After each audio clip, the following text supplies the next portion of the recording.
MCAs, and many Kenyans came along with us to forge a democratic movement under the United Democratic Alliance. I want to appreciate also in a very special way our partners and friends who came to join us and together worked and walked this journey to victory. Our brothers in ANC, our brothers in Fort Kenya, in Chap Chap, in DP, and all the other parties that joined us. And because of their contribution, because of their work with us under very difficult circumstances, we won this election. Today, I am proud to announce the men and women who will serve in the cabinet of the Republic of Kenya by God's grace. And before I do that, let me say that this exercise is important because although we have a cabinet, which I met with my good deputy this morning, it is also important that we set up the new cabinet early so that we can quickly take charge of the affairs of our country and begin the process of implementing the plan that we set out before the people of Kenya and persuaded them to vote for us on the basis of that plan.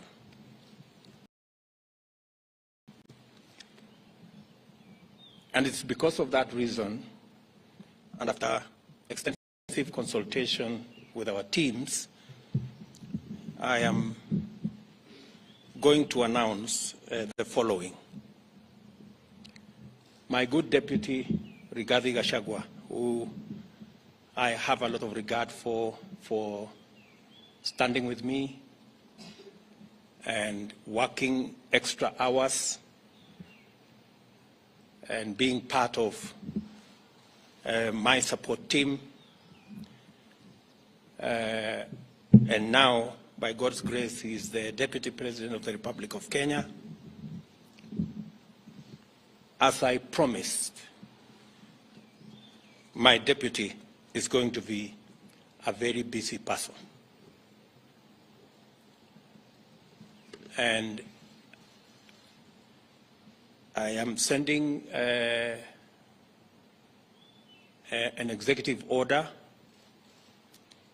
for print to assign my deputy very clear responsibilities that will assist me be able to discharge the responsibility, the heavy responsibility put on my shoulders by the people of Kenya, as is in accordance with the Constitution of Kenya. The Deputy President will deputize the President in the execution of all President's functions that are allowed by the Constitution and law. He will chair cabinet committees. He will oversee the implementation of cabinet decisions across all ministries and departments. Number 4, he will coordinate intergovernmental relations between the national government and the county government, including chairing the Intergovernmental Budget and Economic Council, commonly known as IBEC. He will be the liaison between the constitutional commissions and independent offices in matters that require intervention by the national government, including budgets, policy formulation, and implementation of their recommendations. Number 6, he will coordinate the planning and supervise the implementation of development partners' funded programs and projects. And he will oversee public sector reforms and any other functions as I may assign him from time to time.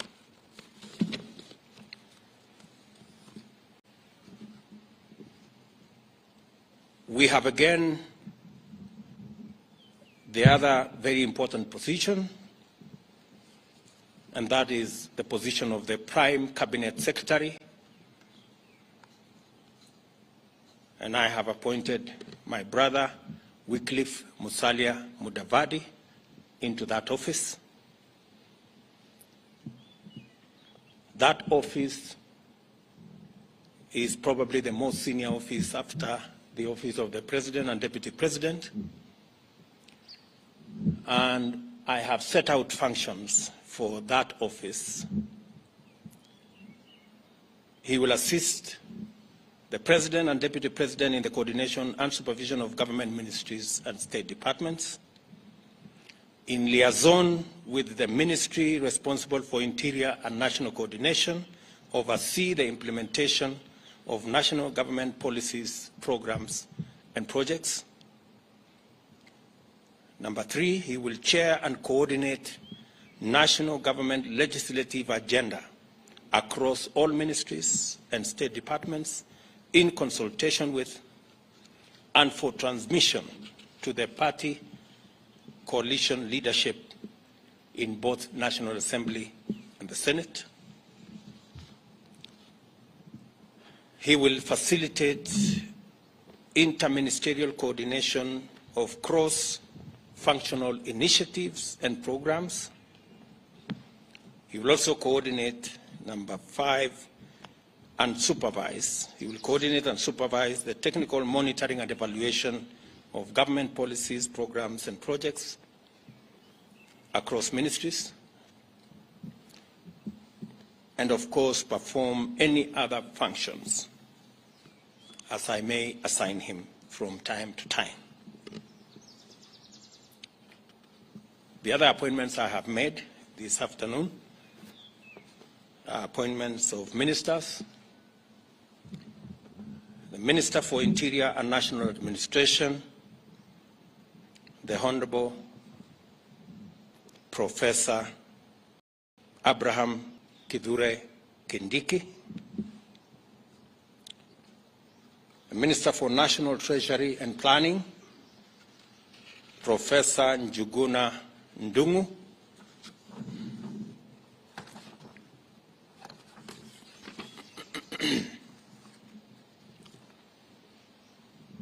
Public Service, Gender and Affirmative Action, the Honorable Aisha Jumwa Katana,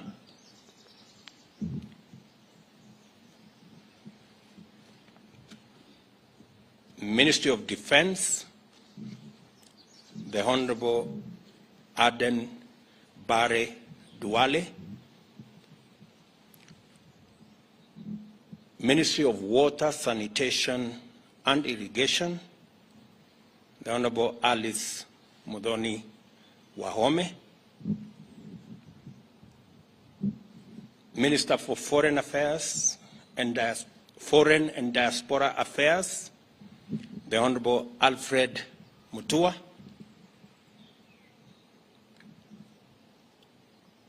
Minister for Trade, Investment and Industry, the Honorable Moses Kuria, the Minister for East African Community, Arid and Semi-Arid Lands and Regional Development, Rebecca Miano,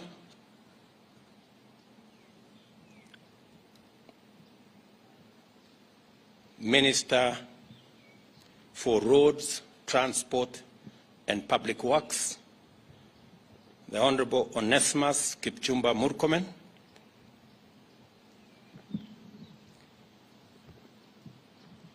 Minister for Environment and Forestry, the Honorable Rosalinda Soipan Tuya,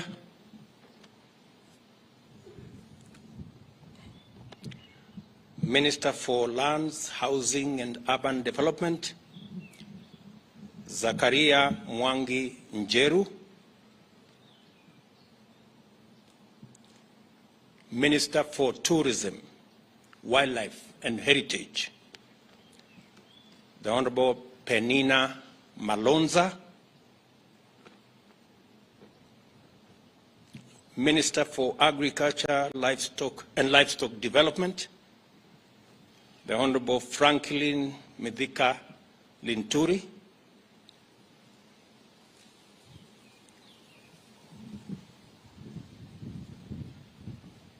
Minister for Health, Susan Nakumicha Wafula, Minister for Information, Communication and Digital Economy, Mr. Eliud Owalo, Minister for Education, Ezekiel Machogu, Minister for Energy and Petroleum, Davis Chirchir, Minister for Youth Affairs, Sports and Arts, Honorable Ababu Namwamba,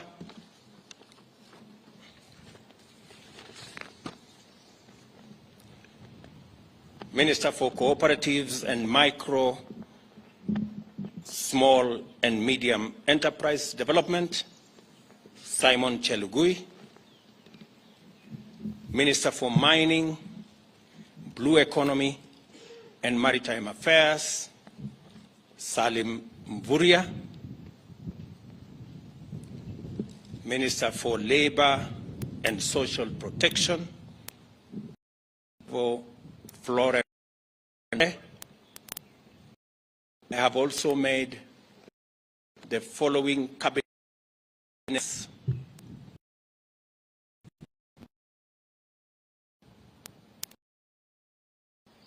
on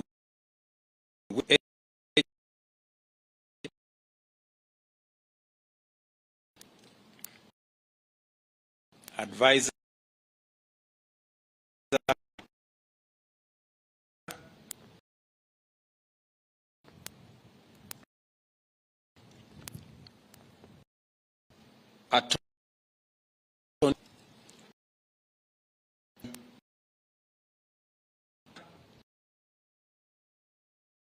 to the cabinet.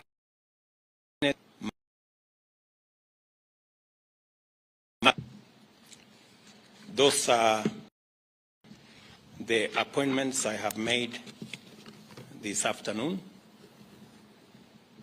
Other appointments will follow in due course on the other areas that are part of the team that will work with me and my two brothers and the entire cabinet in making sure that we implement the program and the plan upon which the people of Kenya voted for us.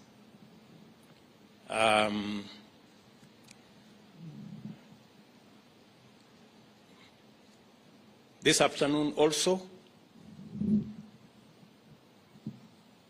I have received communication from the Inspector General of Police, Mr. Mutyambai,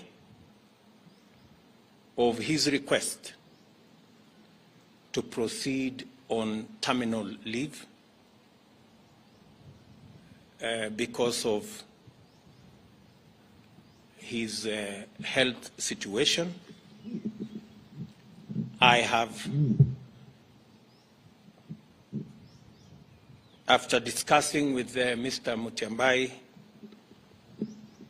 and in consideration of his service to our nation and his health situation, I have accepted that Mr. Mutyambai will proceed on terminal leave on the 6 months that he still has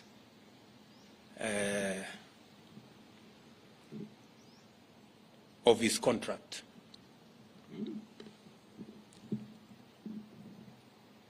I have also received the resignation of the Director General of CID, Mr. Kinoti, and I have transmitted the same to the National Police Service to proceed with advertising that position. And meanwhile, they should get somebody to act in the place of Mr. Kinoti.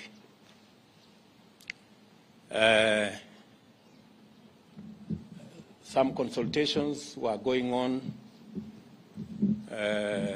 I wanted to confirm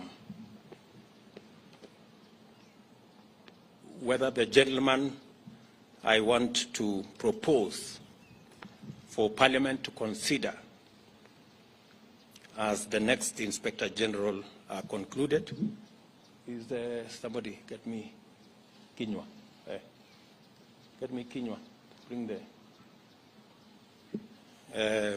I will also formally announce to you that as well, all in the exercise of trying to assemble the next administration so that we can, all of us, begin to work on the nuts and bolts of the transformation of our country. We appreciate that we have a difficult economic situation in our hands, but I am confident that working with this team, we will overcome all the challenges that are there. Did you finish with that?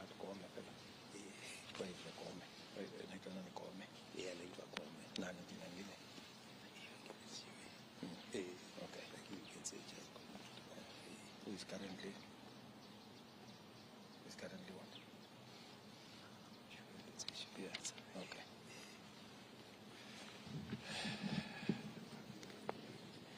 Okay. Once I conclude my consultations with the head of public service here, the name of the new Inspector General of Police will be released this afternoon. So, with those many remarks, ladies and gentlemen, I want to take this opportunity to wish the men and women on this list, the great people who will assist us deliver on the Kenya Kwanza plan. I wish them well. They will now proceed to Parliament for the exercise in Parliament so that Parliament can approve and give me